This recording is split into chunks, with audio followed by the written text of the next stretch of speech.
Bener sayang, kemarin itu aku cuma sama teman-teman. Mana mungkin aku selingkuh. Yakin? Yakin, aku kan sayang sama kamu. Berani disumpah deh.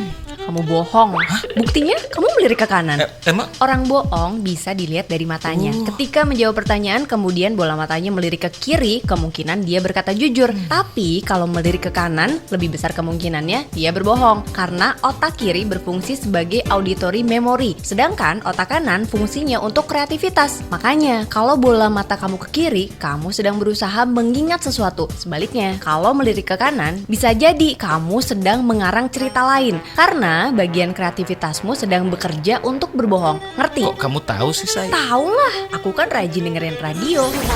Mendengarkan radio bisa bikin pintar. Ayo terus belajar dan tingkatkan budaya mendengarkan radio. Iklan ini dipersembahkan oleh PRSSNI dan radio kesayangan Anda ini. Saya ini lagi banyak masalah di kantor. Pendengar yang budiman, kembali bersama saya di Berkah. Cuma radio yang kasih kamu suara dengan informasi terupdate. Menurut data Share of Ear, radio menjadi media yang paling dipercaya dan banyak diakses untuk mencari informasi dan musik. Sehingga menjadikan radio media yang sangat efektif sebagai sarana hiburan, informasi, dan promosi. Radio, satu suara, berjuta telinga. Saya ini lagi banyak masalah di kantor. Pendengar yang budiman, kembali bersama saya di Berkah. Cuma radio yang kasih kamu suara dengan informasi terupdate. Menurut data Share of Ear, radio menjadi media yang paling dipercaya dan banyak diakses untuk mencari informasi dan musik. Sehingga menjadikan radio media yang sangat efektif sebagai sarana hiburan, informasi, dan promosi. Radio, satu suara, berjuta telinga. Pak, nanti kita belok kiri aja ya. Jangan lewat jalan besar. Ditutup katanya. Lagi ada demo. Terus nanti di depan Bapak belok kanan. Soalnya sebelah kiri ada orang rusuh bakar-bakar ban. Bentar dulu nih Kak. Mending kita dengerin dulu nih traffic info di radio. Halo pendengar, kembali ke Traffic Info. Menurut informasi TMC hari ini, jalanan lancar dan isu demo yang menyebar di media sosial ternyata tidak terjadi. Eits, stay tune dan dengerin terus lagu favorit kamu. Lah, kok lancar sih? Padahal tadi pas gue baca di berita online. Makanya Kak, kalau mau tahu berita paling akurat, ya dengerin radio. Beritanya udah pasti akurat lah. Perkembangan informasi yang semakin pesat kadang tidak diimbangi dengan berita yang akurat. Nah, di radio kamu bisa mendengarkan berita akurat, bukan yang sesat. Radio, satu suara, berjuta telinga. Yuk denger radio. Pesan layanan masyarakat ini dipersembahkan oleh Persatuan Radio Siaran Swasta Nasional Indonesia. Pernah nggak para pendengar radio membayangkan kalau semua radio di Indonesia hanya memutar satu lagu barat yang sama? Apa jadinya ya kalau semua radio di Indonesia hanya memutar lagu Didi Kempot? Sekarang, kalau semua radio di Indonesia cuma memutar lagu slang.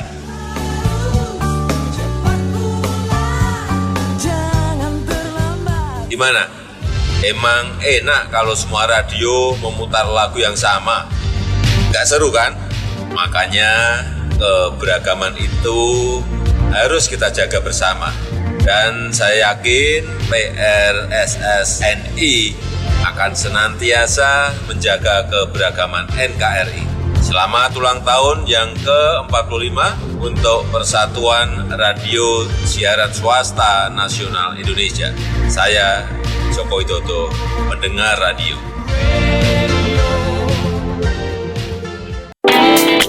Dit, nih orang-orang kok ngomongin suara apaan sih? Suara hati kali, Syah. Itu Svara, S-V-A-R-A, bukan suara. Nah, apaan lagi tuh Svara? Nih ya, gue liatin deh ke lo sekalian. Di sini lo bisa dengerin radio favorit lo, bisa live chat sama penyiarnya juga, terus sama pendengar yang lainnya juga. Seru tuh. Terus lo juga bisa dengerin podcast-podcast yang seru, juga bisa dengerin musik-musik favorit lo. Wah, pantesan orang-orang pada ngomongin Svara. Download juga ah. Download Svara sekarang juga di Play Store atau App Store.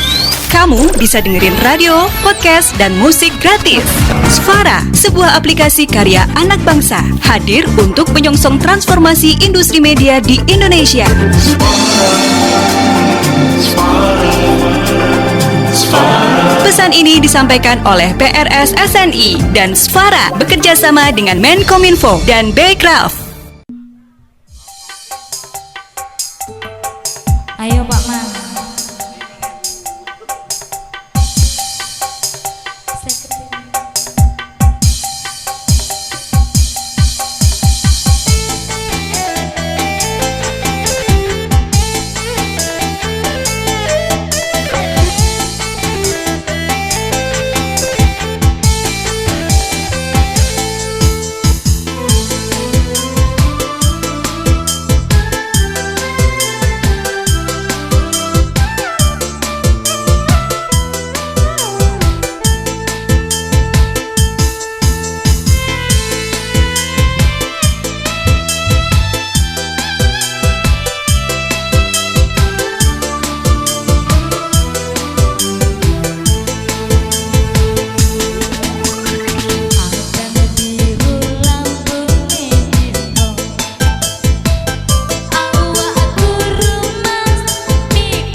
Ya, selamat malam para pendengar nongkrong bareng.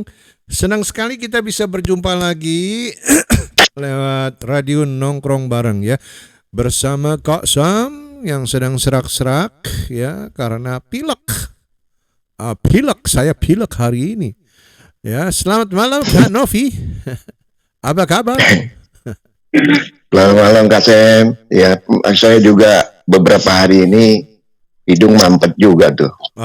Makanya saya makan pedes-pedes. Saya semuanya mampet. Kantong mampet, hidung mampet. Jadi ternyata makan pedes mengobati juga tuh Kak Sam. Saya kemarin makan pedas dekat rumahnya Kak Sam di daerah Gajah Mada sana, masuk ke daerah Mangga Besar, ternyata di situ daerahnya kalau makin malam makin kelam. Iya. Makin apa? makin ruwet. Makin ruwet. Otak kita yang ruwet. Iya. Sebenarnya bagaimana persepsi kita.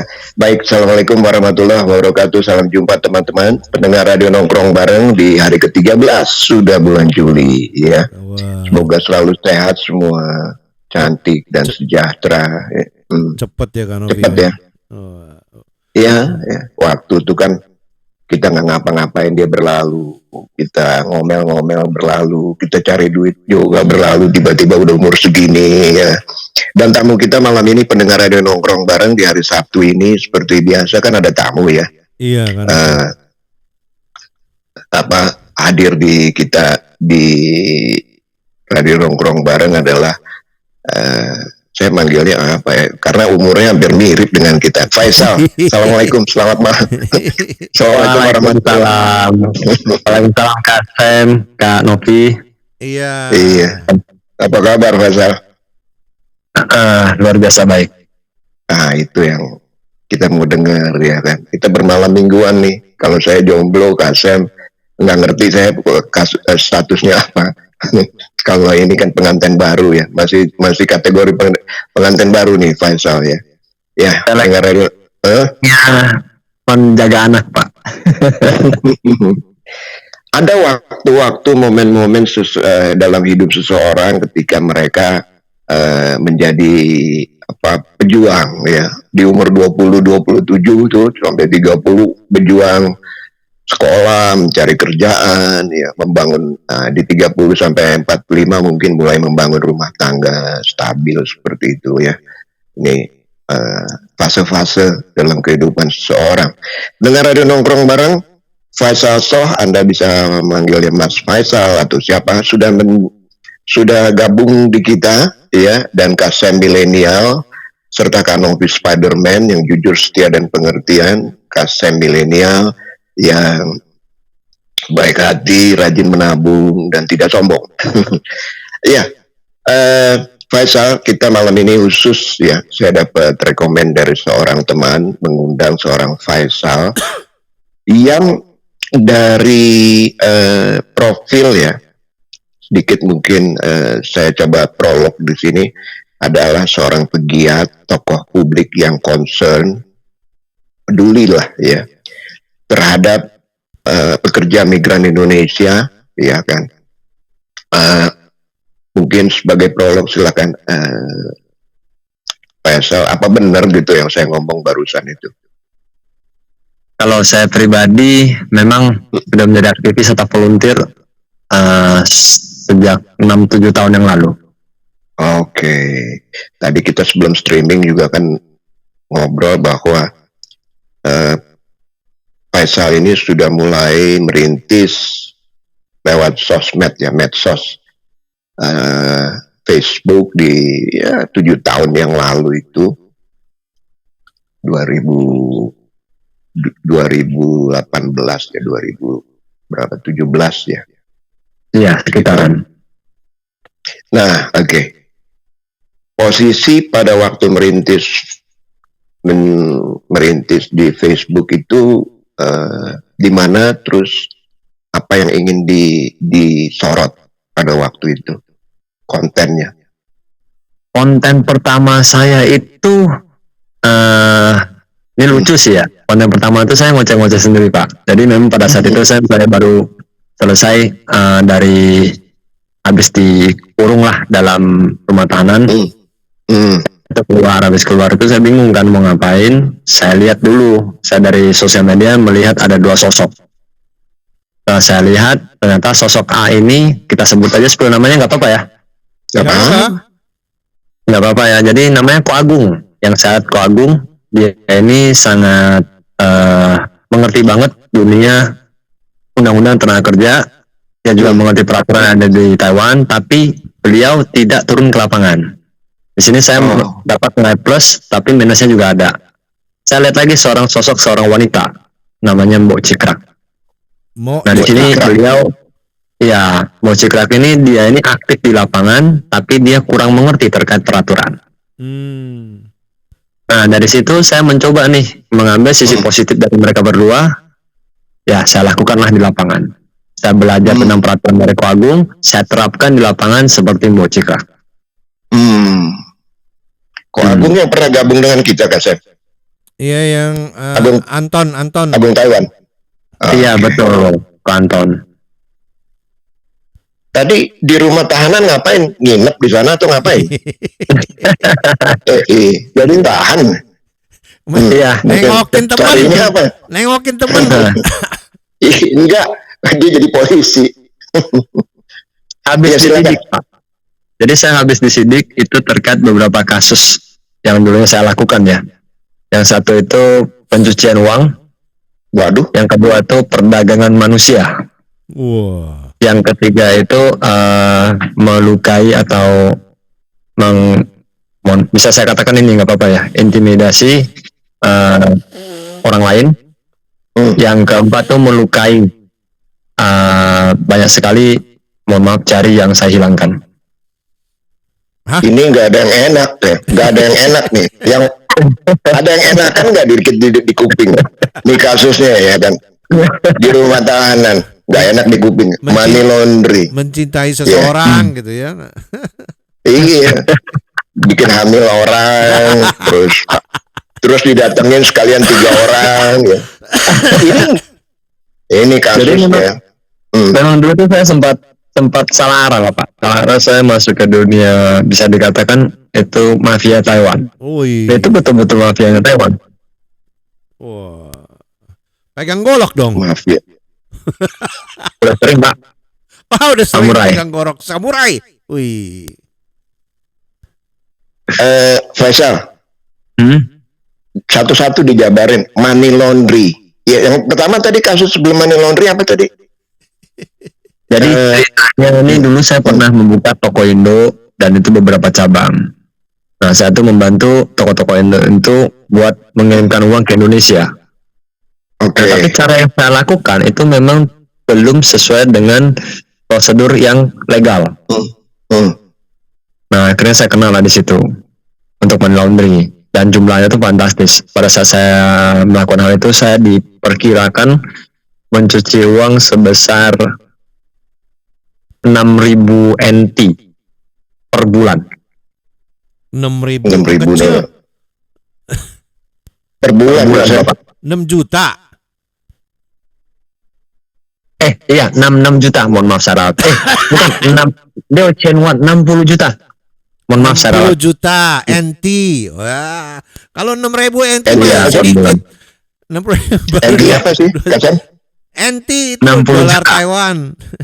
Itu Ya. 6.000 NT itu 2 juta lebih ya. 2 juta lebih. Ya, 6 kali 4. 60 juta. Iya. 60 juta NT. Iya. Per bulan dan saya lakukan selama 2 tahun atau 3 tahun itu nggak salah. Dan yang kedua perdagangan manusia toh. Perdagangan manusia tuh setelah saya melakukan hal itu saya berhenti sebab perputaran saya kurang sehat. Akhirnya maksudnya tuh kayak easy come easy out lah. Jadi gue dapat uang banyak, gue jajanan juga banyak lah. Iya. Saya kolab, saya terjunlah ke dunia hitam untuk melunasi utang-utang saya. Di usia saya sekitar 20 tahun lah itu. Saya sudah megang hutang sekitar 8M. 8 miliar rupiah. Iya, rupiah. Iya, hutang. Keren. Nah, ini keren. Keren. Nggak ada pilihan. Nggak mau nambah lagi daftar kriminalnya gitu, misalnya apa pinjol atau apa judol gitu. Sudah kapok saya. Satu kali seumur hidup itu sudah kapok. Nah, habis itu saya berpikir bagaimana caranya bisa melunasin hutang ini dalam cara cepat. Akhirnya saya bergabunglah dengan menjadi security di klub malam. Jadi security, akhirnya karena saya naiknya juga cepat, karena berani lah, mohon maaf itu karena waktu itu kurang mengerti, jadi berani, istilahnya siapapun gua antem-antemin aja. Bahkan secara nggak sengaja saya secara tidak sengaja pernah ternyata dia tuh bos mafia besar. Saya nggak tahu kalau dia tuh bos. Saya melayangkan samurai saya ke lehernya dia. Padahal bos. Tapi cuma saya gantung doang, saya lengketin aja gitu loh. Nah, karena dari itu karena dari itu saya berangkat lah. Ya nempel doang. Nah, akhirnya tuh direkrut lah. Ternyata lu orangnya berani ya, gini. Mulai terkenal lah di dunia mafia. Saya direkrut lah masuk ke dunia prostitut. Jadi dibilang, dah, ini lu pegang, lu butuh berapa orang. Nah, ujung-ujungnya tuh saya kerja cukup lama tuh. Oh iya, prostitut jangan sebentar, lama ya. Berapa tahun? 5-6 tahun ada itu. Betah ya? Ya bukan betah, tuntutan untuk melunasin hutang toh. Pada saat saya kerja begitu kan saya melunasin hutang. Saya pelan-pelan cicil. Ya, zaman itu terakhir saya ke Ciduk itu ada 52 anggota di bawah saya. Tidak termasuk wanita. Jadi saya bisa dikatakan satu-satunya orang luar yang sampai membuka wadah prostitusi ini yang bisa dikatakan besar, amat besar bahkan. Kalau gitu mau cari cewek di Taiwan, cari Mas Faisal dong ya. Sekarang sudah tidak ada channel lagi. Kita sudah betul-betul lepas tangan dari hal itu. Enggak, saya mau nanya, sekarang hubungin siapa gitu? Ini saya nggak tahu ya. Biasanya ada network. Ya, pendengar radio nongkrong bareng. Story dari Faisal ini ngeri sedap ya. Coba kasusnya money laundry 60 juta selama 2 tahun. Jual beli orang, human trafficking. Ada tambahan mungkin Faisal dari kasus kriminalnya. Prostitusi. Iya, prostitusi. Terus tadi nyari orang kenapa hilang? Nah itu pada saat kita kerja di dunia prostitusi kan memang ini dunia hitam. Jadi misalnya kalau ada yang nggak bayar gitu kan, udah ngelakuin nggak bayar nih, jari lu hilang. Nah, nggak, yang jari hilang tuh kalau itu yang jari hilang beda lagi. Kalau yang ini biasanya kita intimidasi, kita suruh tanda tangan surat utang, habis itu kita datangin terus rumahnya. Nah, kadang terjadi kecelakaan, kita tabrak nih mobilnya. Jadi mobil kita kan asuransi, kita tabrakin aja tapi kita nggak ngeklaim asuransi. Kita tabrak sehari, 2 hari, hari ketiga kita tabrak lebih keras lagi, langsung ngomong lu bayar apa enggak, karena tabrakan berikutnya mungkin akan lebih parah lagi. Biasanya habis begitu dibayar. Nah kalau pedang kecelakaan kita nggak bisa, mereka juga nggak bisa nuntut karena yang kecelakaan. Nah jadi kalau di Taiwan uniknya itu, nah intimidasi itu kita tabrakin aja. Ya kalau disalahin, nah ini kecelakaan lalu lintas. Betul, iya. Nah kalau masalah menghilangkan jari orang itu biasanya mereka sudah melakukan hal-hal yang tidak benar terhadap anak buah kita atau wanita-wanita yang kita rawat lah. Nah karena dunia itu kan ada juga yang tiba-tiba mesen 1 orang, tiba-tiba di dalam ada 5-6 cowok gitu. Ada yang tiba-tiba yang rampok, itu juga ada. Nah saya melakukan aksi itu ketika hal itu. Iya. Sebenarnya di Taiwan sebelum bekerja di mana tadi di awal tuh ya, di sebuah toko atau di mana itu sebenarnya waktu Faisal ini kan orang Indonesia ya, paspornya ya, berangkat ke Taiwan. Terus sebagai apa nih di dulu Taiwan? saya student. Oke. Student ya. Jadi mahasiswa di Taiwan ya. Iya. Keadaan Taiwan itu umur berapa waktu itu? Habis lepas SMA 20-an. 20-an Kasem. Itu nyalinya di mana tuh? Nyalinya di dengkul apa bagaimana? Apa dia? Nggak ada. Udah satu pemikiran, berangkat pulang harus sukses gitu loh, harus bawa uang. Minimal bisa perbaiki rumah atau beli rumah baru lah. Iya, tapi kejeblosnya itu tadi kan kalau nanti kita bicara mengenai menariknya dengan Kak Ko Agung dan Mbak Cikrak setelah sempat di penjara karena kasus apa? Yang mana? Apa karena semua kasus ini hukum pidana berapa lapis ini? Money laundering, prostitusi, ya, gimana? Pas prostitusi kecil saya baru kebongkar, ternyata saya sudah banyak tuntutan karena selama saya bekerja di prostitusi itu saya kan mangkir dari panggilan hakim atau jaksa. Oke. Nah pas keciduk baru semua kasus menculat.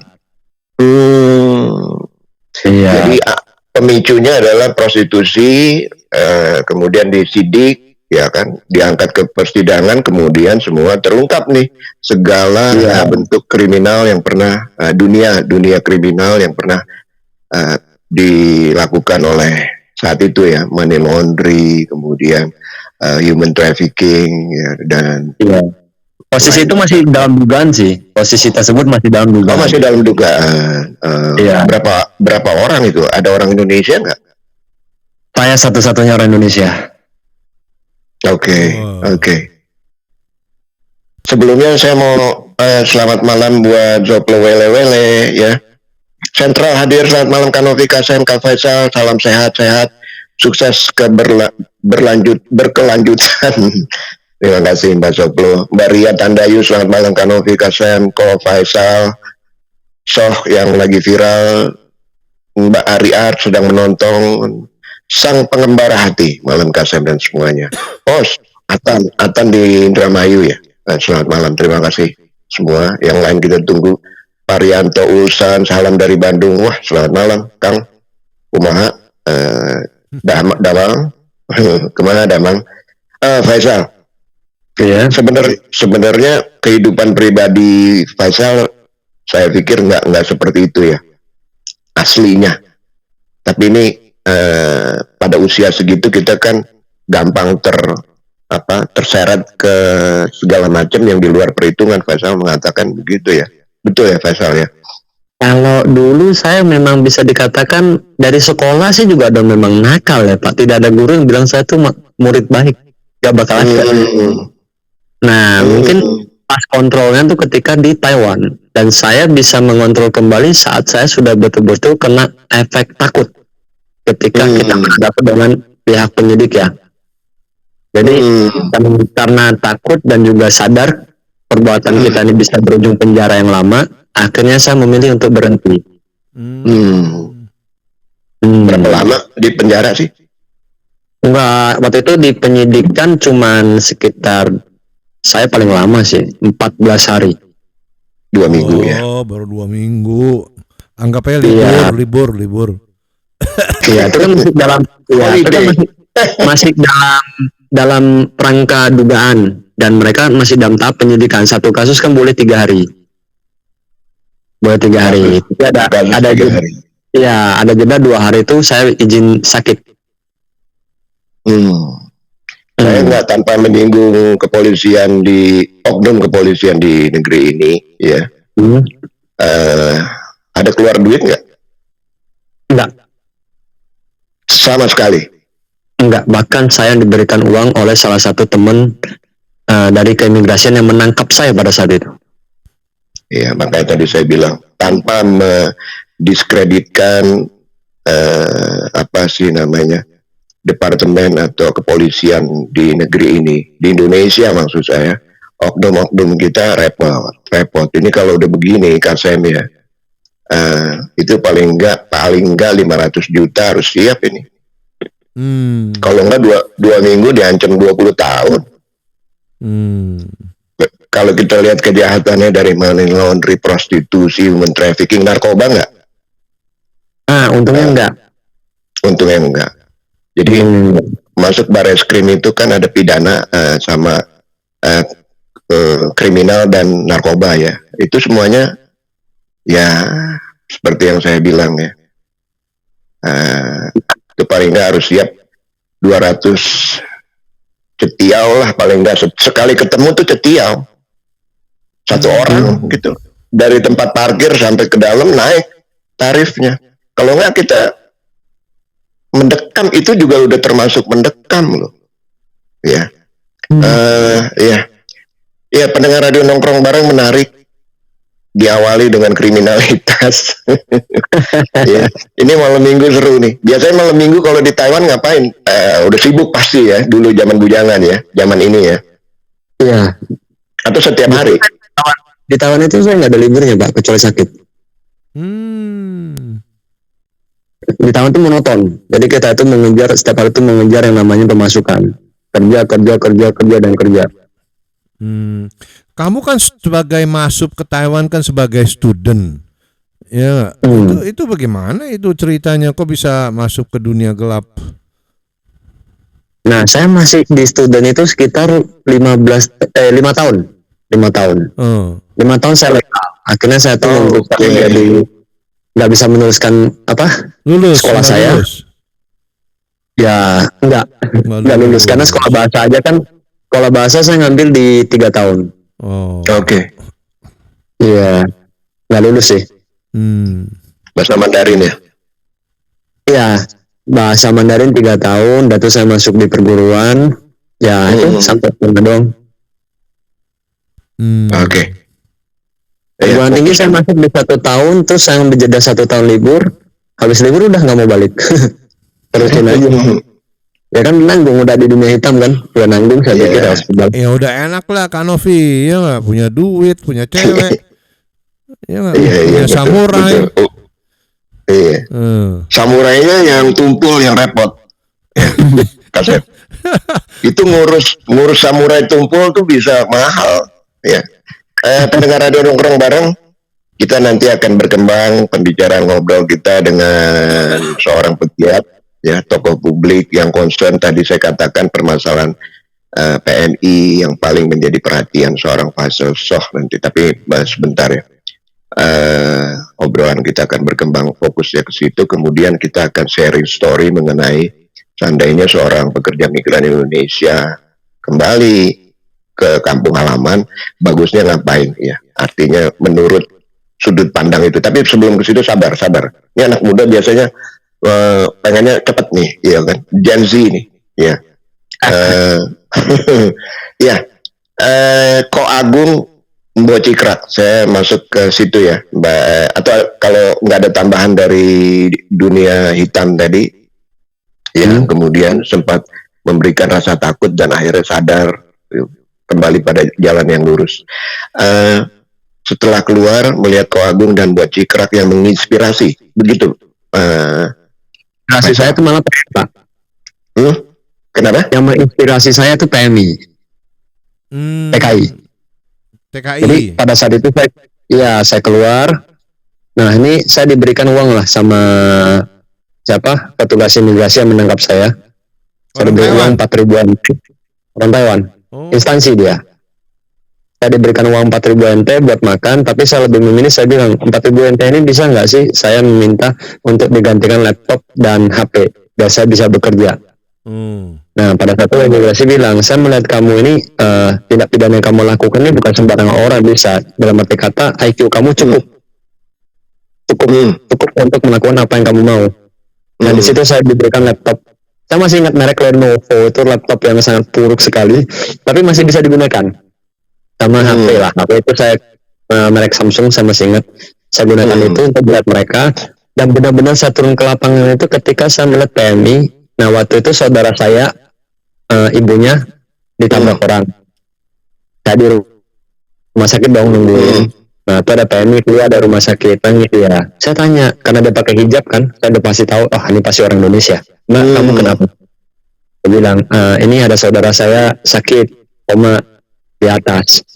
Dia bilang, tapi saya nggak tahu sakitnya apa. Nah ini kamu mau kemana, nggak kamu jaga? Nggak bisa kok, karena saya kan sedang bekerja juga di majikan. Nah dari situ saya bingung. Lah kalau enggak, ini coba bentar, saya sama kamu naik ke atas dulu deh. Coba saya tanya nih penyakit apa. Naiklah saya ke atas, ternyata pendarahan pada otak. Di situ saya cuma ngejelasin. Dan mbak ini sudah bahagia banget, dia bisa mengetahui apa yang terjadi pada saudaranya ini. Hanya dengan membantu dia menerjemahkan ucapan dari dokter, dan dia sudah merasa terbantu. Dia tersenyumlah sama saya. Di saat itu saya baru melihat sekian lama saya di dunia hitam, senyuman-senyuman palsu yang saya lihat senyuman yang betul-betul ikhlas. Dan ya menurut saya sangat indah ya. Itu dari PMI ini. Nah dari situ saya tersenyum, saya bilang, nah sekaliguslah saya bantu kamu lihatin saudara kamu lah. Kebetulan saya juga di rumah sakit ini. Nah terakhir sebelum dia pergi, saya baru kayak berpikir, iya juga ya, kasihan ya. Kok mereka mau bekerja, majikan yang nggak kasih libur, nggak bisa jaga saudara yang begini. Terus bagaimana? Nah saya tanya lagi, ada nggak bantuan dari KDI? Kalau untuk KDI zaman sekarang ini sudah baik sekali semuanya. Zamannya saya dulu itu kurang respon menurut saya. Kamar dagang ya KDI. Nah, iya.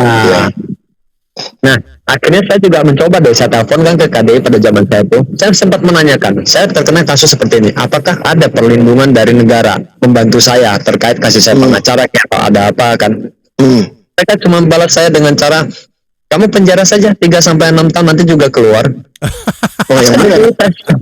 Masa digituin saya masih proses di benak saya itu. Nah di situ saya shock. Akhirnya sama seorang pejabat. Ya bukan pejabat, staff. Bisa dikatakan staff karena yang memegang hotline kan pasti staff kan. Iya. Iya kan? Oknum staff sih, saya bisa katakan oknum ya ini ya. Oknum staff. Jadi saya dikasih jawaban begitu, saya cukup cukup sakit hati. Tapi ya sudahlah, sudah terjadi toh. Nah akhirnya saya bantulah PMI ini, saya bantu. Dari situ saya baru merasa, saya hanya bantu menerjemahin, saya bantu dia ngejaga nih saudara dia di rumah sakit beberapa hari ini. Dia itu berterima kasih dan memberikan saya senyuman yang sangat nggak pernah saya lihat. Nah di situ saya baru berpikir, bagaimana kalau saya udahlah terjun saja nih, bantu yang lebih banyak orang lagi. Toh juga kalau nanti saya dipenjara, sebelum saya dipenjara saya pengennya berbuat baik. Itulah yang membuat saya terjun ke dunia PMI. Inspirasi, sebuah inspirasi yang bagus. Jadi Tuhan masih sayang sama seorang Faisal ya, memberikan sinar di antara kegelapan sebuah tunnel ya, lorong, melalui senyumnya seorang TKI, PMI, TKW yang terlindas. Disuruh penjarain aja. Itu orang kamar dagang siapa sih itu? Aduh, repot. Iya, Faisal. Jadi memang harus banyak bersyukur kita nih sebagai orang. Kadang-kadang lupa ya. Mendengar radio nongkrong bareng ini penting. Bagaimana kita memilah. Manusia ini ada dua sisi tadi. Ada yang negatif, kriminal dahsyat banget, kejam banget jadi manusia. Tapi ada yang luar biasa baik banget ya. Sampai kita nggak bisa nilai dengan uang gitu ya. Oke, dari situ Faisal mungkin ada kelanjutan. Artinya mulai dengan saya mulai aktif Pak. Dari situ saya mulai aktif karena kebetulan saya di rumah sakit itu saya mulai dari cari nih, ada nggak sih orang Indonesia lain di rumah sakit ini gitu loh. Ternyata ada dan banyak gitu loh. Jadi saya coba-coba bantu. Nah, saya cuma bantu kadang-kadang kalau ada dokter mau ngomong apa, saya sambungkan telepon dengan pihak keluarganya aja gitu loh. Jadi saya terima translator. Saya translatein aja dah, saya gituin kan. Nah dan mereka yang sedang bekerja masih tetap bisa fokus bekerja ke majikannya dia tanpa harus bolak-balik ke rumah sakit. Nah dari situ saya mulai senang dan teman-teman juga mensupport ya. Akhirnya saya dikasih tahu lah, Koko daripada begini terus kenapa nggak main sosial media nih? Karena kebetulan pada saat itu memang ada salah satu teman kami yang membutuhkan. Jadi saya coba deh masuk ke sosial media. Saya coba galang dana waktu itu. Tapi karena tidak boleh melanggar peraturan lagi, saya tidak menerima galang dana. Jadi saya kasih nomor telepon keluarga yang sakit dengan rekeningnya dia. Jadi tidak melalui, nggak melalui saya. Toh saya waktu itu juga tidak ada rekening kan, rekening saya diblokir semua kan. Nah, dan situlah saya baru mulai masuk ke dunia sosial media. Diawali dengan Facebook yang tadi ya, di 7-8 tahun. Oke. Awal-awal tuh nggak ada yang nonton, Pak. Cuma beberapa yang support. Ya, saya terusin lah. Saya sampai pernah dikatain sama saudara saya, setiap hari kamu live Facebook buat apa, yang nonton cuma beberapa orang dan itu orang-orang sendiri, saudaramu, dia bilang gitu. Saya bilang, nggak apa-apa. Yang penting saya pernah sukses pertama kali, nah banyak teman yang bantu. Ya saya udah nggak ada kasus, nggak ada yang nonton, ya nggak apa-apa. Saya tetap edukasi saja. Sempat saya dikatain sama saudara saya, bilang apa? Kau daripada habis waktu di situ nggak dapat apa-apa, mending kamu inilah kerja lagi lah. Tapi saya kekeh, saya cuma bilang, saya pengen nanti ke depannya banyak orang bisa tahu adanya saya. Saya teruskan. Saya sempat juga saya frustasi karena nggak ada pemasukan, saya jualan boneka awal-awal itu. Di Taiwan. Iya, jadi saya kulakan boneka di pasar malam, saya jual secara online. Saya belak-belakan ngomong sama teman-teman yang di Facebook saya, waktu itu Facebook pribadi ya.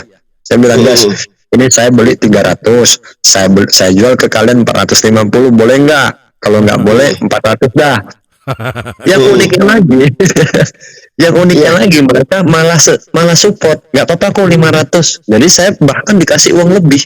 Saya juga jujur, saya bilang ini buat biaya makan saya ya, saya bilang. Soalnya saya juga butuh makan.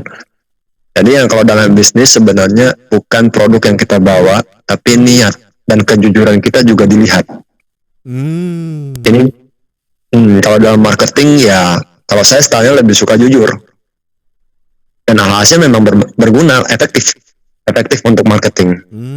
Nah saya kebantu lah waktu itu, kebantu jual boneka sebulan adalah masuk sekitar 20.000 NT atau 10 jutaan lah.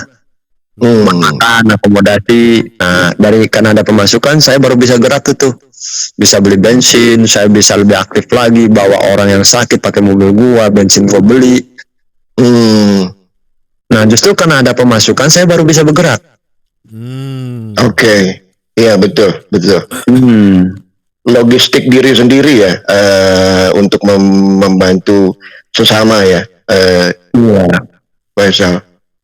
Iya, dari dulu lah. Ya pengikutan saya yang lama tuh pada tahu Koko pernah jual boneka, bahkan masih ada simpan foto-fotonya. Saya jual boneka itu saya antar sendiri ke orang ya. Kenapa boneka, Faisal? Kenapa nggak kaos, top? Iya, Kasem, saya di Hongkong jualan makanan itu kan di kalau kita ke apa, Wampol lagi apa ya namanya itu, yang di jembatan itu tuh rame banget. Itulah mongkok. Kalau dalam bisnis sebelum gimana? Kalau dalam bisnis Pak, sebelum saya masuk ke dalam dunia hitam kan saya pernah membuka toko Indo banyak cabang. Saya sekiranya tahu apa yang mereka butuhkan. Mereka tuh kebanyakan bekerja menyisihkan uang untuk membeli keperluan dan oleh-oleh untuk keluarga. Target pasar mana saja, satu pasti untuk anak. Mereka paling sayang dengan anak mereka. Makanya boneka ya. Iya, bisa boneka, bisa peralatan dan lain sebagainya lah. Jadi pasarnya itu yang paling masuk di TKI adalah satu boneka untuk anak lah ya, untuk anak. Yang kedua itu untuk orang tua. Yang ketiga itu peralatan rumah seperti dapur, karena mereka ke luar negeri itu memang untuk memperbaiki rumah, mempercantik rumah, merenovasi rumah. Jadi peralatan rumah. Ya, yang terakhir itu adalah suami. Suami terakhir. Ini keterlaluan ini. Iya, karena belum tentu mereka lama di negara penempatan, mereka bisa langgeng dengan hubungan yang LDR. Banyak yang bubar. Kemarin teman saya bubar, ya. Dia langsung ke pengadilan agama minta cerai. Gitu. Jadi janda sekarang. Saya berubah. Dia lari tentang. Ya, makanya pengalaman saya dulu di toko Indo itu terpakailah di zamannya saya mau menjadi volunteer. Ini keren nih, ya, story-nya keren, benar-benar manusiawi lah, artinya story kisah seorang perjalanan manusia pada umur 39 ya sekarang ya. 37 mau masuk 38. Saya nambahin 1 tadi karena Kasem 39. Beti. Ya. Wah, saya pribadi ini loh Pak. Intinya ya apa ya? Kita hidup cuma bisa berapa lama sih? Iya. Kalau kita nggak cara sosial lebih cepat, kita mau ngapain? Nah, itu catat ya.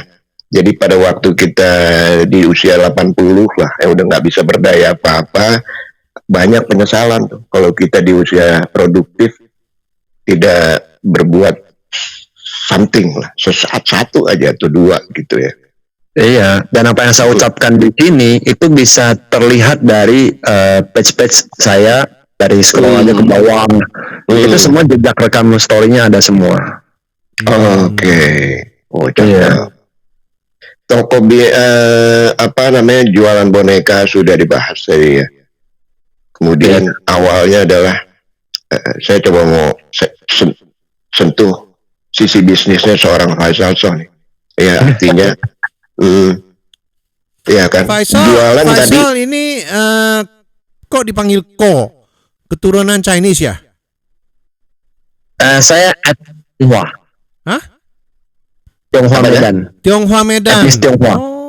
Iya. Beda sama Kasem. Kasem Tionghoa itu Gajah Mada. Oh, oke. Antasannya dipanggil Ko, ya nggak? Ya nggak apa-apa, saya manggil Kasem ya Kosem, dia kan. Tapi kurang pas Kosem. Iya.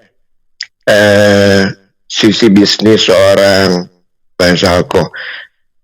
Tapi iya. Concern terhadap masalah TKI ini sebelum masuk sedikit ya, mungkin bisa disentuh. Menjadi begitu dalam nih kalau saya lihat di Facebooknya. Artinya keterlibatannya turun terjun ke lapangan dan juga menggarap. Kalau tadi Mbok Cikrak kan terjun ke lapangan tapi tidak menggarap secara sisi peraturan ya. Sisi peraturan. Ko Agung sebaliknya. Iya. Gimana seorang Faisal? Apa berterima kasih terhadap tadi sebagai penterjemah ya, kemudian memberikan inspirasi ya, kemudian bisa dalam. Dan apa yang paling menjadi perhatian yang menarik belakangan ini? Belakangan ini sih nggak ada ya. Cuman dari pengalaman saya menjadi seorang pegiat, yang paling saya takutin ini ada. Apa tuh? Yang paling saya takutin ketemu 3 jenis penyakit. Satu itu TBC. Saya pikir karena anak-anak ini kantong kering. Enggak, TBC. Di Taiwan ini saya pada zaman 2019 sampai terakhir itu setiap tahunnya saya berkontak langsung dengan yang mengidap penyakit TBC, bahkan ada yang sedang aktif-aktifnya. Satu mobil juga pada saat saya nganter ke bandara itu sekitar per tahunnya ada 13 orang. Dan ajaibnya lagi saya tidak tertular. Saya melakukan medical test untuk penyakit TBC dan penyakit menular terakhirnya pada saat istri saya hamil itu kan diwajibkan di Taiwan ya. Dan saya tidak terkena penyakit itu. Oke. TBC. Yang kedua yang saya takutkan lagi adalah ketika mereka mengalami kanker, payudara. Untuk yang stadium 3 atau 4 komplikasi.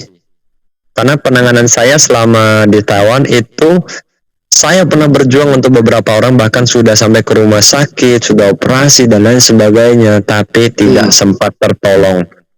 Story yang saya ini, saya pernah membantu 7 orang yang mengidap penyakit ini, yang sudah stadium ya, yang nggak stadium ini beda lagi ya, yang sudah stadium 4 dan komplikasi, tidak ada satupun yang masih hidup.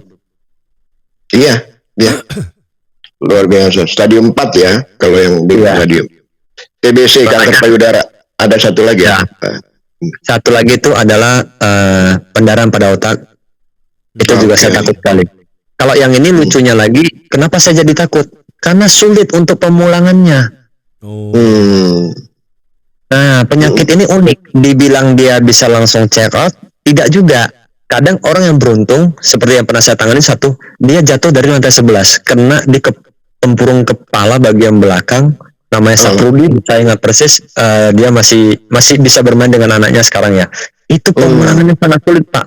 Satu, kita menunggu di rumah sakit segitu lama, ya kan, otomatis biaya melonjak terus. Yang kedua, pada saat pemulangan, selama dia bergantung pada oksigen dan dia tidak bisa bergerak, itu pasti kita harus ada pendampingan medis, 1 dokter dan 2 perawat untuk pemulangan, dan ini biaya besar.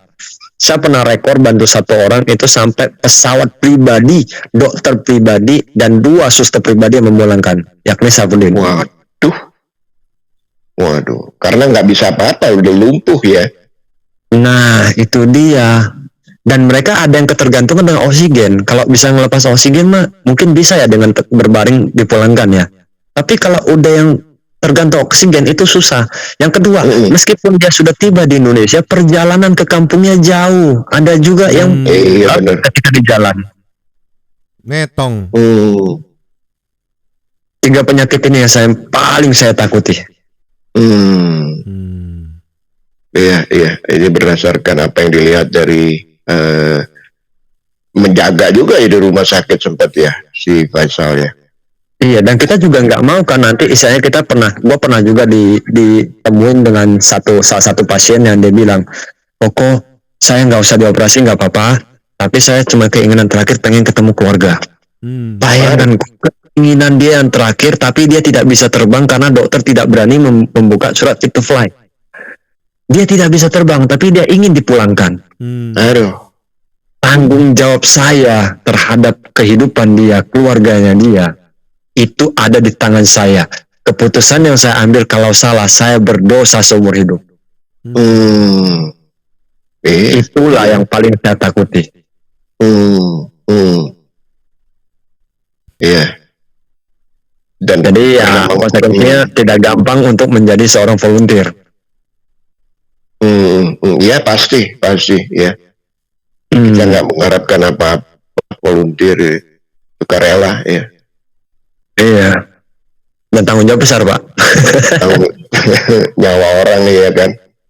Iya, keinginan orang, nyawa orang, takut juga kan disalahin ya kan. Ini kemarin kita bilang jangan operasi dari pihak keluarga, kenapa maksa dioperasi? Padahal dokter ngomong harus operasi. Itu kan bingung juga.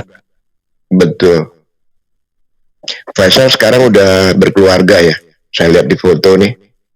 Iya, saya memiliki dikaruniai 2 putri, alhamdulillah. Alhamdulillah. Posisi di Indonesia ya? Iya, di sekarang. Indonesia. Oke. Sejak tahun berapa nih ke Indonesia kembali? Kembalinya itu 2 tahun yang lalu, 2022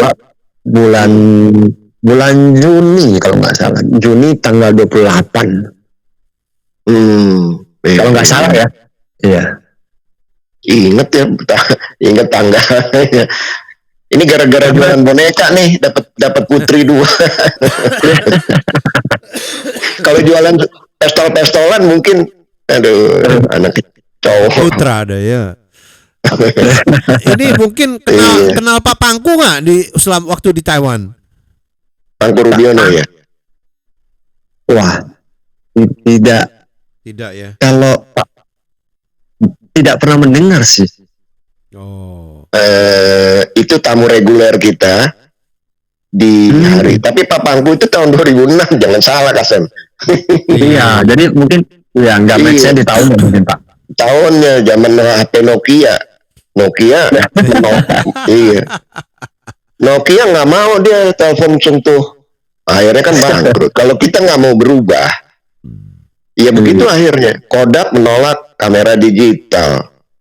Jadi belajar dari situ aja. Saya sama Kasem tuh zaman Nokia. Pakai speaker gedein kalau habis siaran. Iya. Ada di radio tapi di Facebook. Kenapa nggak coba main di TikTok, Pak? Nggak bisa, di Hong Kong nggak ada TikTok. Oh, tapi banyak tuh follower saya dari Hong Kong juga. Oh. TikTok ini nanti di sharing ke grupnya Faisal. Kalau saya tidak ada grup malah Pak. audiens kali saya maksudnya. Audiensnya. Tadi audiens ada ini tadi saya udah ini. Saya udah Kembali nih ya, saya coba ke yang menonton kita nih, ya mendengar kita. Lili Hartati, hai Kasem, Kak Novi, kok apa kabar? Baik. Lili Hartati, terima kasih. Zul, Ibu Ne Ayu, absen, absen Pak Sem. Ya, terima kasih. Kak Novi, kapan dikaruniai anak? Udah anak saya udah segede Faisal. Cucu. Harusnya tanyanya cucu, jangan anak. Saya itu beda 3 tahun sama Faisal, dikit lebih tua lah. Dia 37, saya masuk 41. Ya, iya, kita berharap semoga keluarga sehat-sehat selalu, Faisal ya. Boleh masuk sedikit ke bicara bisnis nih, Faisal. Mungkin kita bolak-balik, tapi artinya begini, supaya yang tadi saya katakan di behind the scene ya, sebelum kita streaming. Ini supaya teman-teman ini kan mindsetnya ini keadaan di Indonesia memang kurang kondusif untuk nyari duit. Artinya pekerjaan itu kalau sebagai PRT itu kecil ya. Mungkin kalau di Jakarta sedikit besar. Akhirnya mereka cari semua pengen. Sekarang ini rame banget pengen kemana-mana ya, menjadi TKI atau TKW. Menurut Faisal sebelum masuk ke bisnis bagaimana tuh Faisal? Di zaman ini ngikutin nggak Faisal? Update nggak? Kalau zaman ini rame, cuman kuotanya kan lebih sedikit nih. Jadi banyak juga teman-teman yang mau berangkat nggak bisa. Iya. Dapat kuota di kota gitu. Misalnya ke kota job.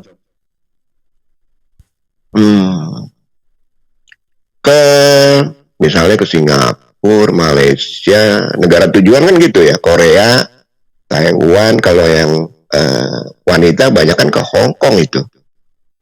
Hong Kong, Taiwan, Malaysia, Singapura. Ya itu. Jadi perhatian kita ketika mereka kembali selesai kontrak sekian tahun ya.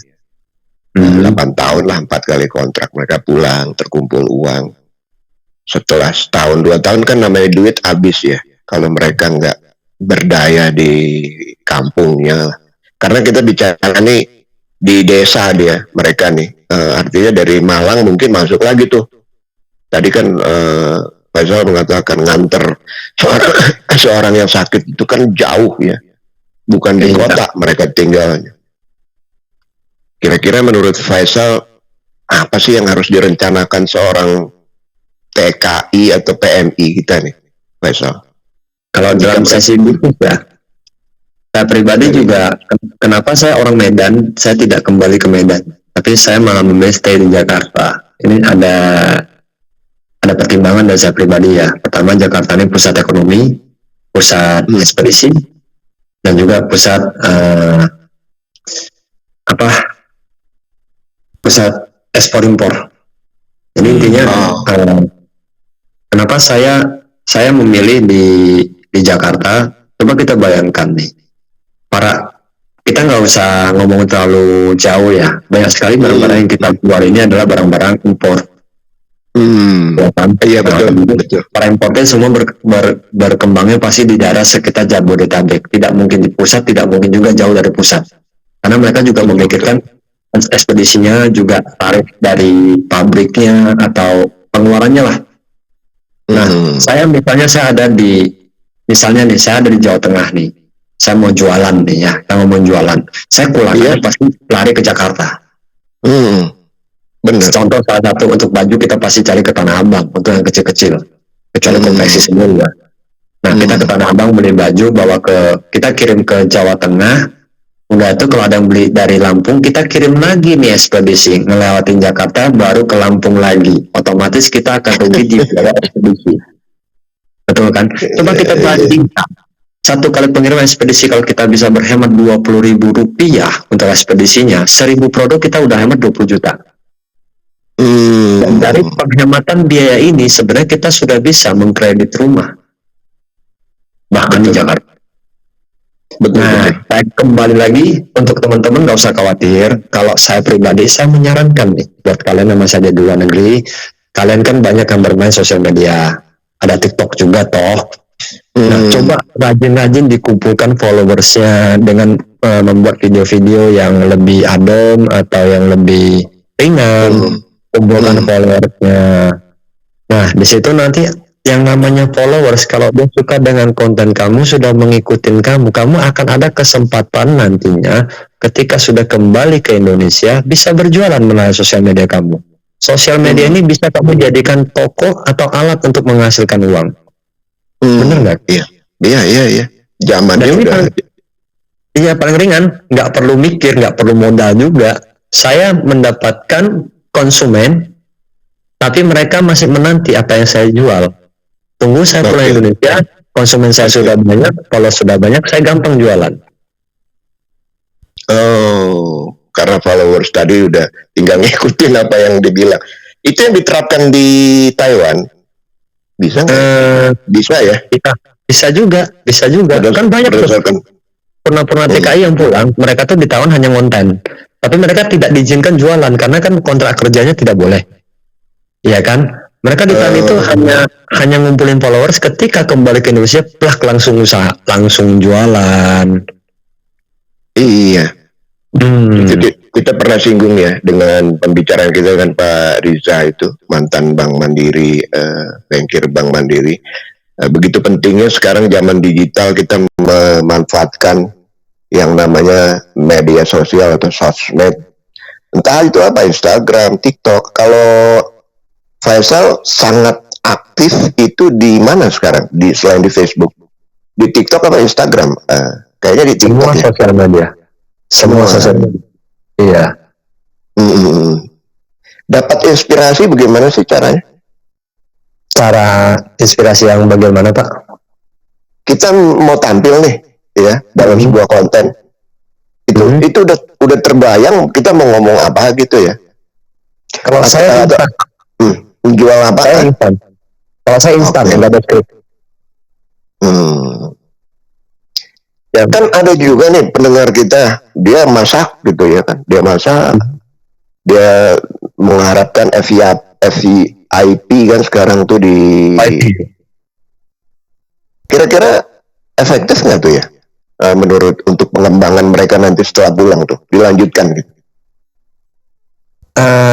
Bisa juga dimulai dengan keseharian yang ada di negara penempatan, atau misalnya nih membuat video-video tentang ini loh di luar negeri beda di sini. Misalnya saya di Taiwan nih, pembuangan sampah di Taiwan ini ternyata berbeda loh, nih mereka ada pemilahannya gini-gini. Edukasi apa yang ada di luar negeri itu pasti akan membuat ketertarikan untuk mereka yang ada di Indonesia untuk melihat. Ini memang konten edukatif ya, dalam arti komparasi perbandingan kita di luar negeri kan beda ya dengan Indonesia. Ini penting ya supaya gimana? Ada tambahan? Ya, menurut saya itu dia tujuannya kan, untuk biar ini masyarakat di Indonesia atau pemerintah atau siapapun nanti bisa melihat, kan bisa menjadi masukan juga buat mereka. Betul ya kan? Betul. Saya lebih suka juga, saya sering ngikutin teman-teman yang konten begitu ya, karena menurut saya ini edukatif. Saya sering share juga sih kalau ada melihat gitu. Bisa dimulai dari sana sih Pak, menurut saya. Saya sepakat itu. Iya. Yang memang berada di tempat, katakanlah di Hong Kong ya, yang pendengar kita ini, mereka sering mengupload sebuah video, tapi nggak ada tujuan apa-apa gitu. Sayangnya harusnya ada sebuah caption yang ditambahkan lah mungkin ya. Sebelum kesana, Tiffany Santos, Wong Cuk Hang hadir. Wah, rame nih malam nih. Lili Hartati zaman dulu tahun 2006, kalau telepon ke nongkrong bareng, pinjam telepon satpam. Kasem kenapa ketawa? Ini saya rasa penggemar Kasem tahun 2006. Tahun 2006 ada di mana, Reza? Tahun 2006 masih di Indonesia, kalau masih SMA tuh. Masih SMA. 2006 masih SMA. Ani malam Kasem, Kanovi, Koko Faisal, sehat selalu semuanya. Terima kasih. Parianto Ulsan bilang begini, kebanyakan teman-teman calon PNI ketika mereka pergi tidak atau belum punya rencana mau apa. Yang ada paling buat rumah, bayar utang dan sekolah. Ini betul banget nih, saya sepakat. Iya, betul. Yang ada di kepalanya itu, iya Kak Samir? Betul. Saya tambahin nih, Parianto cukup panjang. Yang perlu ditiru adalah pekerja Filipina, saat mereka mau pergi, mereka sudah punya perencanaan baik untuk buka usaha warung, ternak, bertani, dan gajinya itu wajib dikumpulkan sampai kebutuhannya tercukupi buat buka usaha. Wow, kapan-kapan kita ngobrol nih Parianto Ulsan ya, karena masukannya. Tapi yang malam ini juga sangat keren ini, ya Faisal. Ya, kalau yang tadi saya bicarakan tidak menguras uang, juga tidak membuat ada pengeluaran lebih dengan membuat video-video yang mungkin sebisanya saja komparasi itu tidak akan berpengaruh menurut saya dan tidak akan memakan waktu banyak untuk membuat konten tersebut. Iya betul. Tapi ya Faisal, ini kayak radio kita ya, kayak radio kita atau media kita ini susah sekali mau ngangkatnya itu ya enggak. Ya supaya teman-teman bisa mendengarkannya atau lebih menikmati manfaatnya ya, karena kita selalu mengundang teman-teman yang berinspirasi ya, edukatif ya istilahnya. Tapi teman-teman ini gimana ya, kita susah pendengarnya. Ya kita mengharapnya tuh 500.000 ya nggak, jadi 1.000 orang bisa mendengarkannya ya, bisa mendapatkan benefitnya lah istilahnya ya. Tapi mereka tuh kenapa susah ngangkatnya sekali ya nggak? Nah, kenapa nggak coba di TikTok Kak? TikTok banyak juga saya lihat para FM itu mereka juga ada di TikTok. Nggak ada di Hong Kong TikTok tuh, nggak boleh, di ban kan. Oh di Hong Kong nggak ada ya? Iya di ban. Kayaknya harus mikirin cara deh. Kenapa? Kayaknya harus mikirin cara deh, karena banyak followers gue juga dari Hong Kong. Oh. Iya, zaman sudah berubah Kak. Jadi harus ngikutin zaman juga gitu loh. Sosial media mana yang rame kita harus ke sana. Kak Novi harus ikut Faisal nih ya. Kalau di TikTok bisa barengan saya tuh. Nanti kita koordinasi lah channelnya apa di TikTok. Saya sempat download TikTok, terus saya ini hapus lagi karena apa sih namanya, mau ngapain? Bingung mau ngapain. Makanya saya tanya tadi, mau ngapain kita nampilin? Nggak ada yang saya jual. TikTok Shop itu kan udah dilanggar sekarang. Dilarang. Jadi gini, Bang, kita kan nggak ke arah penjualan TikTok Shop-nya. Gini loh, kita begitu ada sosial media yang diangkat, kenapa kita orang para bisa dikatakan saya aktif di sosial media, kita harus mendaftar.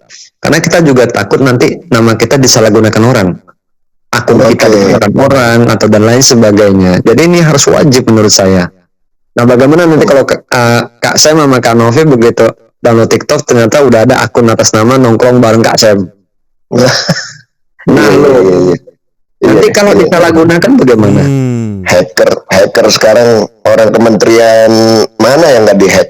Ya. Nah, scammer kan banyak juga mengatasnamakan kita dan lain sebagainya. Nah, untuk saat ini kenapa saya lebih nggak aktif live di Facebook? Karena memang banyak pengguna Facebook itu sudah beralih ke TikTok. Kalau tidak percaya bisa disurvei nih dari followersnya nih, banyak kan buka TikTok apa Facebook? Kita hampir setiap berapa menit itu pasti buka TikTok untuk zaman sekarang. Iya loh. Saya ampun deh yang namanya TikTok. Saya buka Facebook, ada yang nyodorin TikTok. Hampir semua. Barusan saya suka dengan Nikita Mirzani dalam tanda kutip ya. Ada beberapa konten yang dia kan ke Baduy. Itu TikTok kira-kira durasinya berapa ya? 1 menit lebih ya. Wih, waduh. TikTok kalau live bisa panjang, mau berapa jam pun bisa. Bisa siaran di video. Kalau untuk video itu bisa 30 menit. Faisal, Saya disarankan 2 bulan lalu sama salah satu broadcaster besar di Jakarta juga ya, Indika FM itu sama mantan Prambors itu siaran di TikTok. Kan saya bilang cuma 3 menit, enggak, lu bisa panjangin. Emang saya udah dikasih tahu saya Faisal bahwa kita bisa seperti siaran, iya kan? Dan nggak pakai duitnya nggak banyak gitu. Duitnya nggak banyak, nggak banyak terlalu terlalu spend money ya, terlalu mengamburkan uang dengan cara itu. Cuman di Hong Kong ya, ini nggak entah kenapa nih. Saya pikir ini politis China ya, secara dia buat ini kan TikTok kan buatan China, tapi dia di Hong Kong nggak boleh karena mungkin Hong Kong ini kan ada orang-orang yang sangat ekstrim secara politis ya, secara politik mungkin ya, nggak tahu lah. Tapi nanti kita coba try lah, Kasan atau siapa namanya Faisal, gabung, kita coba on air. Harus sih menurut saya. Iya. Tadi bicara mengenai Tanah Abang, batik di Tanah Abang buatan Cina tuh. Ada juga batik lokal ada. Iya, modalnya berat itu kalau batik lokal. Nah itu dia. Di batik Cina 15.000. Tapi kan kualitasnya beda Pak. Iya sih. Jam 10:46 pendengar Radio Nongkrong Bareng, menarik sekali ya, Faisal di sini, Faisal Soh yang masih bersama kita sampai jam 11. Jadi dengan keluarga sekarang sudah settle down, tenang-tenang ya, sibuk dengan anak. Apa yang masih menjadi gairah passion ya, belum tersalur gitu, walaupun sudah punya momongan lah katakanlah sekarang sebagai seorang Faisal Soh menyangkut dengan dalam konteks PMI, Faisal. Saya memprediksi perjalanan saya masih panjang Pak, sebab masih ada poin-poin yang belum saya achieve. Misalnya nih kita ngomong sedikit ke arah politik saja ya, karena bagaimanapun kita memang tidak mencampur adukan PMI dengan politik. Kita tidak boleh ke politik, tapi sedikit banyak kita harus mengerti apa yang namanya politik, ya kan? Nah, posisi sekarang saya berhubungan baik banget dengan Pak Kabadan, kita bisa berdampingan dengan Kabadan, dan kita bisa lebih gesit ketika melakukan kegiatan-kegiatan di lapangan. Ini fakta. Nah, bagaimana kalau nanti ada pergantian kabinet? Bagaimana dengan Kabadan yang baru? Apakah kita masih bisa seperti ini? Kita yang harus berubah atau kita mengambil sikap sebagai oposisi? Oke. Nah, bagaimanapun kita tidak bisa langsung percaya dengan instansi pemerintah. Apakah mereka ini bisa menjalankan tugasnya dengan baik? Apakah nanti dia tidak bisa terinfeksi dengan para oknum-oknum?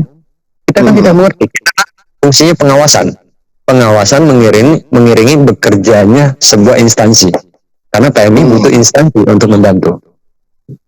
Betul tidak? Nah, saya cuma pengen untuk 5 tahun ke depan ini Kabadan yang baru bisalah membuka sedikit ke para PMI atau pegiat-pegiat yang memang sudah aktif di lapangan sebuah channel atau pintu untuk kolaborasi. Nah, kalau tidak kan berarti saya saat ini kan sudah harus mengambil sikap dong. Makanya saya sekarang udah ngumpulin kayak followers dari teman-teman influencer nih yang dari PMI. Salah satu Frankie Junior juga saya udah rekrut dengan followers 455.000 orang. Nah, saya lagi mau ngerekrut sekitar 3 atau 4 orang.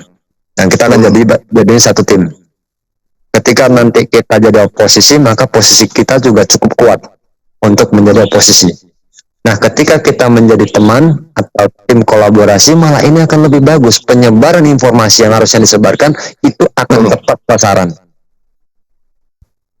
Oke. Iya, jadi ada BP2MI segala sekarang bagaimana fungsinya? Di mata untuk saat ini baik, makanya untuk saat ini baik. Tapi kedepannya kan sebenarnya pergeseran kabinet, Pak. Bisa diganti ya, semuanya jadi berubah lagi kebijakan-kebijakannya gitu ya. Betul. Nah, itu dia. Ya, sekarang lagi goyang dangdut kan Novi. Mungkin Oktober ca gitu ya nggak? Iya, makanya tuh masih, jadi saya nggak mungkin berhenti karena tujuan saya sebenarnya adalah satu, saya ingin menghapus yang namanya overcharging. Yang kedua, iya overcharging, dia penempatan yang berlebihan. Yang kedua, saya ingin untuk pemerintah daerah itu anggaran APBD-nya, kita ngomong gini deh, pemerintah PMI ini adalah salah satu aset pemerintah, penyumbang devisa aktif kedua terbesar. Tapi banyak sekali mereka tidak bisa merasakan adanya anggaran di daerah. Banyak sekali APBD itu tidak memberikan efek yang lebih ini untuk mereka para PMI. APBD misalnya, mereka bangun jalan tujuannya buat apa? Agar banyak income dari luar daerah masuk ke daerah. Jalan merupakan fasilitas infrastruktur yang ada anggarannya. Nah, untuk PMI sama tidak? Sama. PMI keluar negeri dengan budget sendiri. Dan mereka mendatangkan uang dari luar ke daerahnya. Mereka membangun rumah, membeli hebel, membangun usaha untuk membangun perekonomian di daerahnya. Tapi kenapa tidak ada anggaran untuk mereka? Ini kecil ketika mereka sakit, ketika mereka pulang, dan lain sebagainya. Saya ingin sekali para PMI ini bisa dong difasilitasi. Misalnya nih, nanti kalau ke luar negeri nggak ada pinjaman, nggak usah minjem di tempat lain, yang ada nanti kalian malah pinjamnya sama rentenir atau tengkulak, bukannya dapat untung malah tambah besar. Ya nggak ada dong dari pemerintah. Misal kemarin ada KUR, kenapa itu KUR sekarang tiba-tiba nggak aktif? Banyak yang nggak bisa ngeplay KUR, iya kan? Nah, ada nggak sih dari pemerintah yang tanpa riba untuk mereka? Atau kalau bisa nggak pemerintah membayar biaya penempatan mereka, misalnya per tahun 255.000 lah kita anggapannya PMI yang keluar. Kalau satu orangnya 30 juta itu paling berapa triliun? Anggap aja kita paling banter 10 triliun. Tapi pengembalian PMI ke Indonesia itu udah sekitar 400 triliun lebih sekarang, 470 berapa deh kalau nggak salah per tahun. Dan itu menurut saya worth it dong. Iya. Nah, kenapa nggak bisa dilakukan? Nah, saya pengen di dalam hal itu.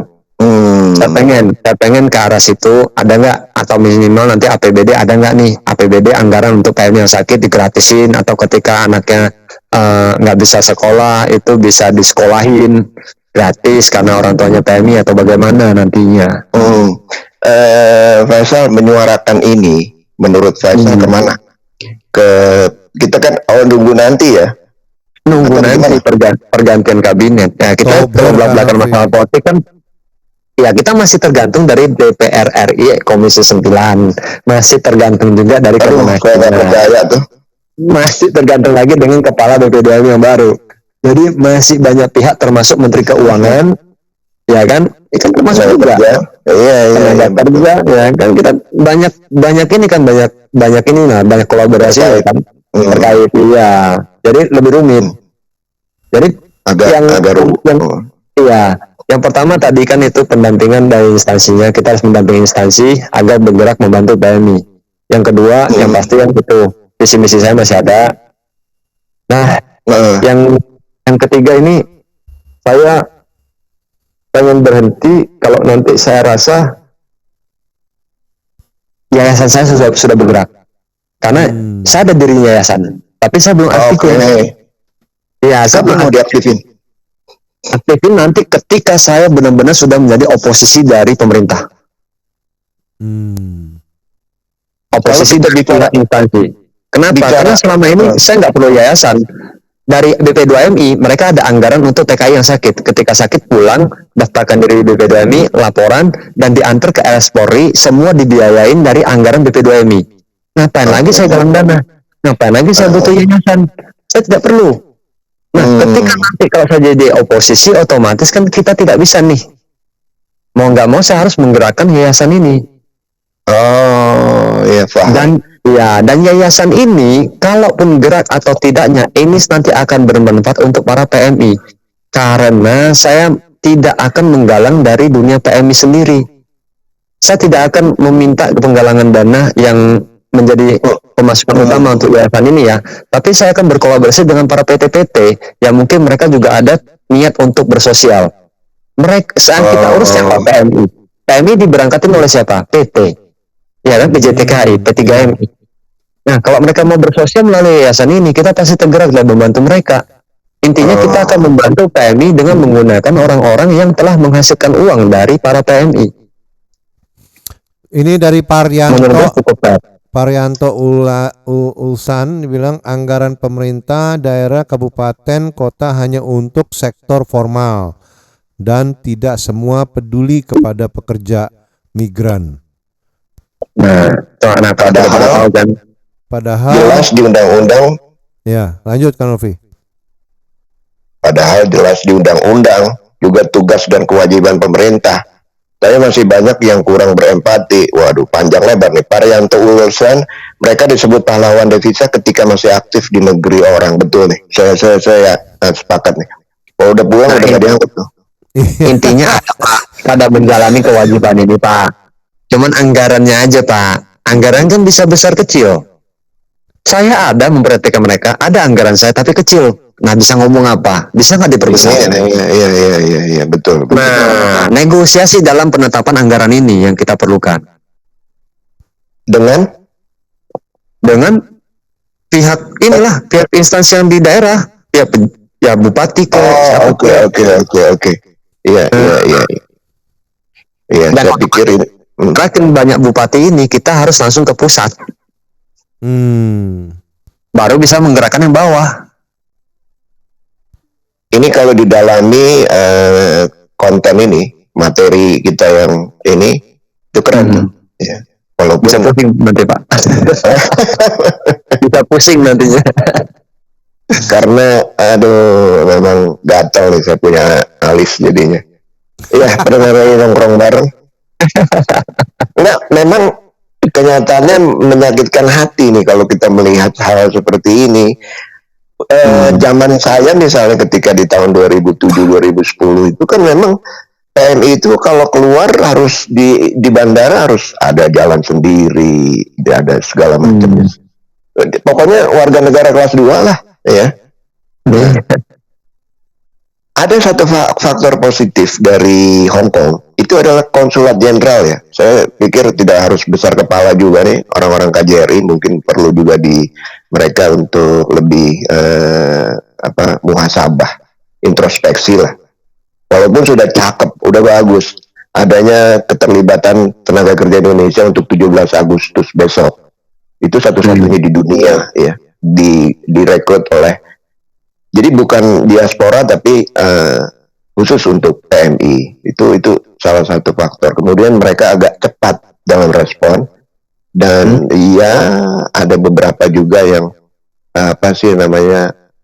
aktif jemput bola ya ketika ada seorang PMI kena kasus misalnya. Entah saya benar entah salah tapi kurang lebih seperti itu. Mungkin Kasem lebih mengerti. Terus di konser-konser budaya yang mengangkat nama Indonesia itu mereka cukup memberikan tempat misalnya seperti itu, membantu untuk mempublikasikan sedikit kemajuan dari sisi itu.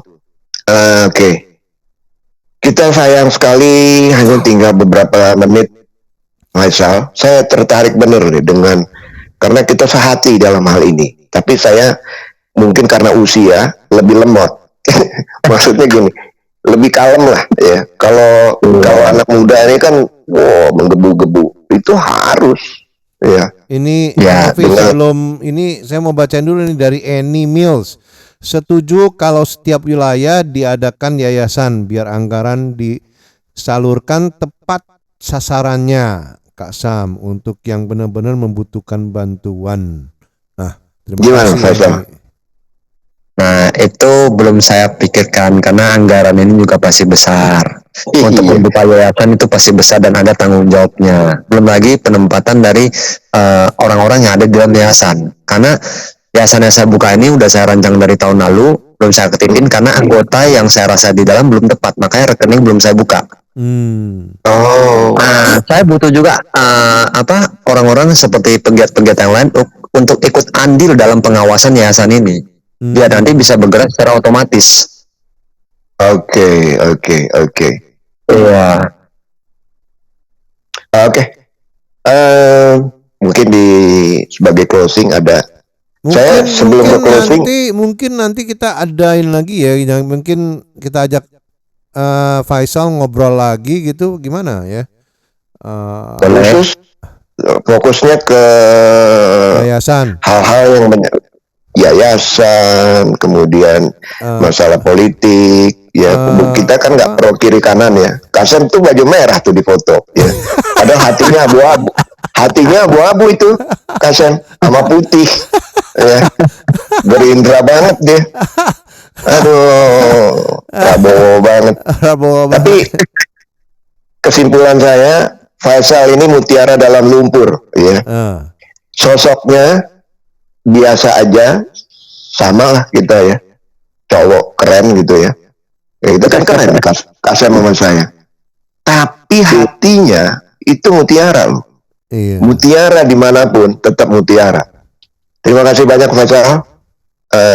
Selamat beristirahat. Salam buat keluarga, salam sehat ya untuk putri-putrinya. Ini kita mau mengumumkan, saya mau mengumumkan ada international friendly match untuk teman-teman semua ya.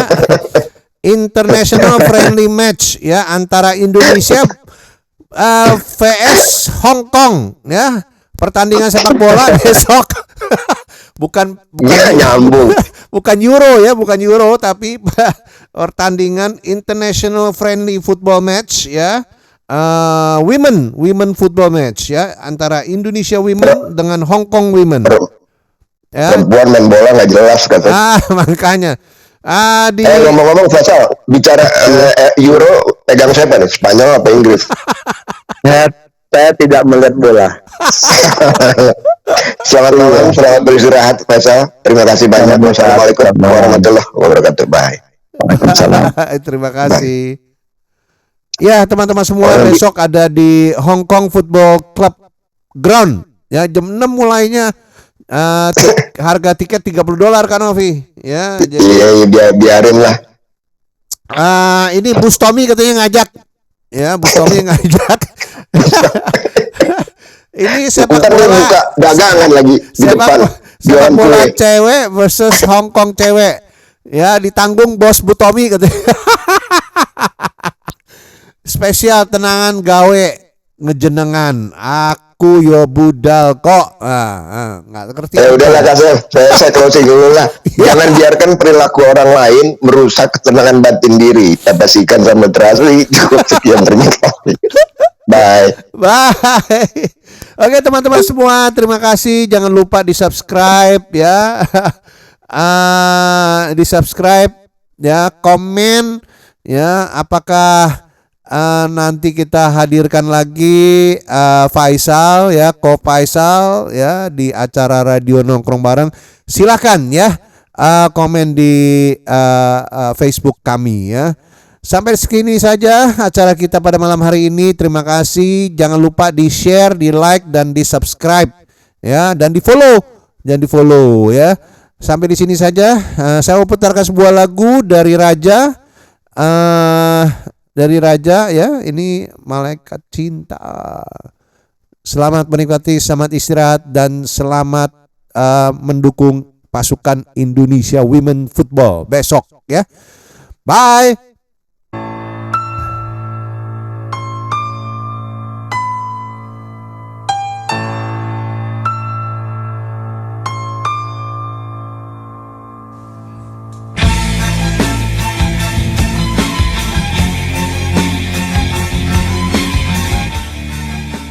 Ini lagu Jujur dari Raja Band ya untuk teman-teman semua. Selamat menikmati.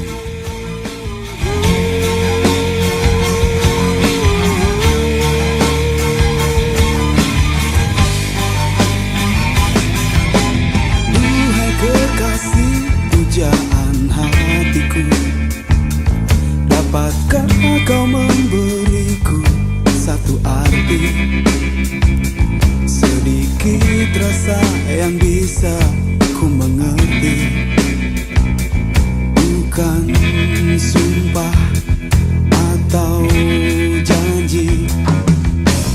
Buktikanlah bila kau ada cinta, setulus hatimu bisa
padaku.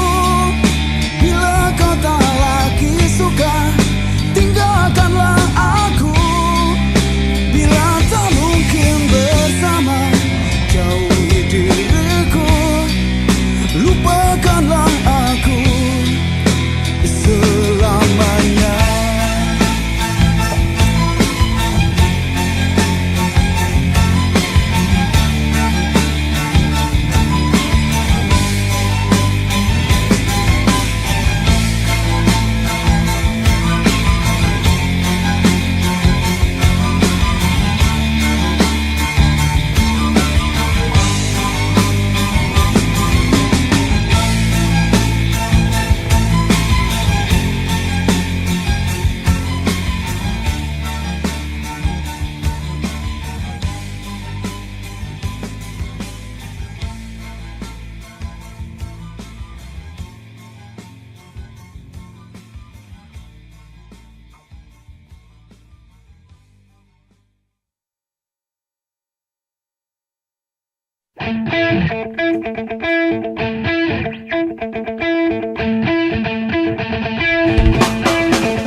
Sudah berulang kali aku percaya, namun ternyata tak ada beda. Kau anggap mudah yang menurutku salah, hingga aku menyangka diri ini bagaikan tak berarti di matamu. Bila kau malam gelap, aku bintangmu, ku terangi dirimu dengan cintaku.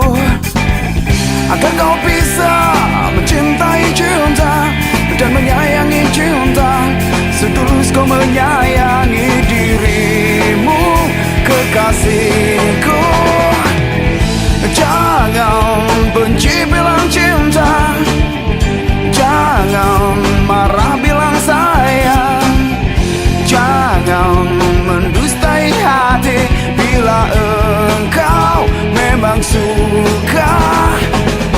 Jangan kau merasa jauh bila kau dekat denganku. Jangan kau menganggap cinta mudah datang, mudah pergi. Da-da-dam, da-da-da, da-da-dam, da-da-da, da-da-dam, da-da-da.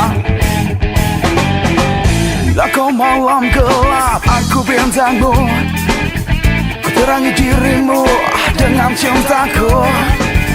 Agar kau bisa mencintai cinta dan menyayangi cinta setulus kau menyayangi dirimu, kekasihku. Jangan benci bilang cinta, jangan marah bilang sayang, jangan mendustai hati bila engkau memang suka.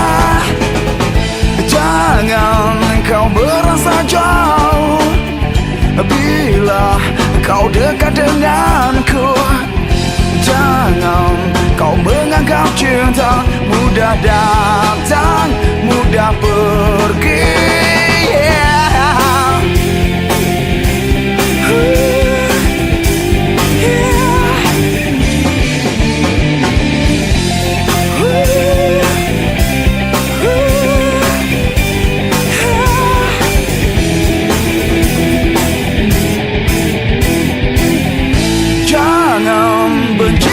Cinta, jangan marah bilang sayang, jangan mendustai hati bila engkau memang suka.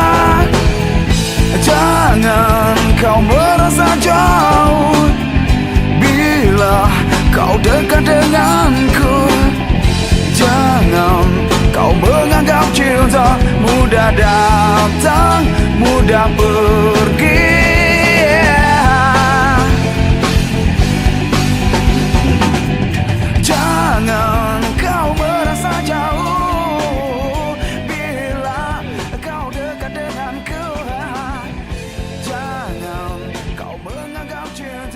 mudah dan